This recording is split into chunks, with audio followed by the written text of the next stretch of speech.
Kilometre की सड़कें हैं। आपके क्षेत्र में कासमाबाद नहीं, ये है हमारी में बिरनो रजवाहा वर्ग कर 950 किलोमीटर। ये सभी सड़कें माननीय सांसद बलिया में बैठे हुए हैं, इनके क्षेत्र की भी 4 सड़कें इसी फर्म में क्या एक्शन हो सकता है मैक्सिमम रूप में। पहले जो गाजीपुर में 450 किलोमीटर का लक्ष्य था और पूरे उत्तर प्रदेश में 10,000 किलोमीटर और पूरे भारत में 1.25 लाख किलोमीटर वो पूरा हो चुका है। उसमें लिस्ट में हमारी इन सड़कों का तो बलिया की सड़कें तो माननीय सनातन पांडे जी डायरेक्टली पहुंच जा रहे हैं, तो 2 सड़कों पे काम कर दिया पूरा करने का। हमारे यहाँ 11 में मात्र 1 सड़क कर दिया है। मतलब नई वाला रोड है, गिट्टी तो डाल दिए, 8 महीना हो गया। वही बात है, वो इसमें है वही। तो फिर वो बढ़ जाए, उसके लिए जवाबदेह है ना जनता।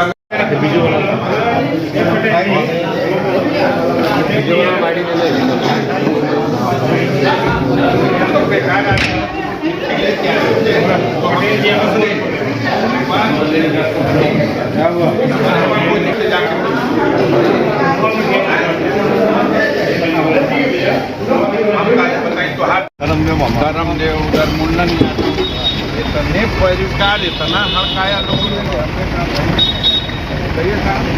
क्या नाम ठीक है, हम करते कपिल देव भाई उसको हम डाल दिया है, हम बनेगा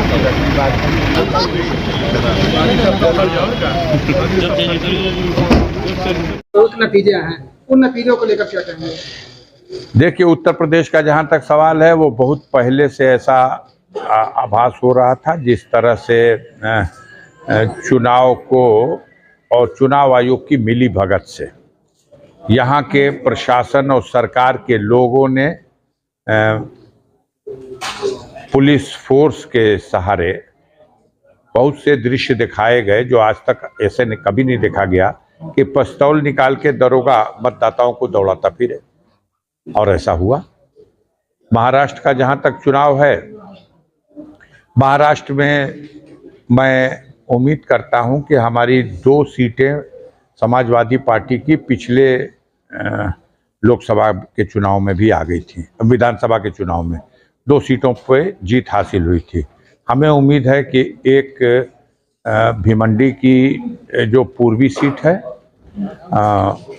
वो, और एक गोवंडी की सीट जो है जहाँ हमारे प्रदेश अध्यक्ष अबू कासिम आजमी साहब चुनाव लड़ रहे थे, ये दोनों सीटें हम लोग जीतने की स्थिति में हैं। बाकी महाराष्ट्र की जनता ने जो फैसला दिया है, अब हम उठेंगे मीटिंग से तो देखेंगे, अध्ययन करेंगे उसको। सर, आपने कहा है कि एनडीए का जो नारा अखिलेश का था वो फर्जी है। फर्जी? वो झारखंड की तरफ जाके पूछे क्या हुआ। वो नारा झारखंड में क्या हुआ? वो नारा झारखंड में क्या हुआ? अगर पीडीए का नारा झूठा है तो ठीक है, उनका नारा सच्चा है, हम मान लेते हैं। सांसद जी, महाराष्ट्र अगर दरोगा पुलिस चुनाव लड़ेगी और मतदाताओं को मत नहीं डालने देगी और यही नारा अगर किसी को अच्छा लगता है, यह व्यवहार या कृत्य अच्छा लगता है, तो यह लोकतंत्र के लिए बहुत ही शर्म की बात है। सांसद जी, आप महाराष्ट्र में भी चुनाव प्रचार में गए थे, जहां आप गए थे उनकी क्या स्थिति है और आपने समीक्षा की? मैंने 3 सीटों पे मीटिंगें की थी, मुझे 3 सीटों पर प्रचार करने के लिए दिया गया था।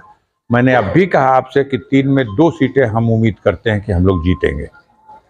अभी हम निकलेंगे बाहर तो रिजल्ट पता लगेगा। सांसद जी, भाजपा का नारा था कि एक रहेंगे तो सेफ रहेंगे, तो क्या लगता है झारखंड में ये उल्टा हो गया है? अब वो करें कुछ भी, एक रहें कि सेफ रहें।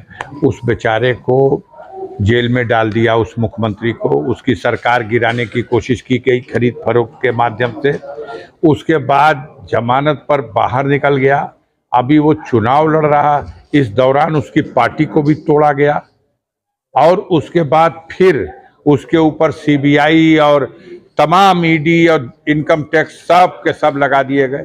लेकिन जनता उसके साथ खड़ी हो गई, जनता उस इंसान के साथ खड़ी हो गई कि इस गरीब के ऊपर अत्याचार हो रहा है और भारतीय जनता पार्टी को सबक लेना चाहिए। सर, जिस तरीके से परिणाम आया ऐसे क्या लगता है उत्तर प्रदेश का अब उत्तर प्रदेश का यह परिणाम आगे के लिए अच्छा संकेत है, 2027 के लिए अच्छा संकेत है।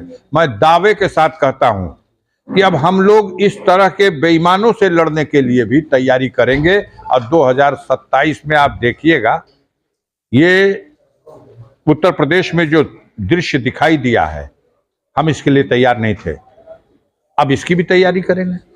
और जब इसके लिए तैयार रहेंगे तो जनता यहां नहीं स्वीकार कर रही इन लोगों को। ये जनता स्वीकार करती तो पिस्तौल निकाल करके जनता को मतदान करने से नहीं रोकते। सर, क्या इस बार माना जाए कि ईवीएम ने भी दगा दिया?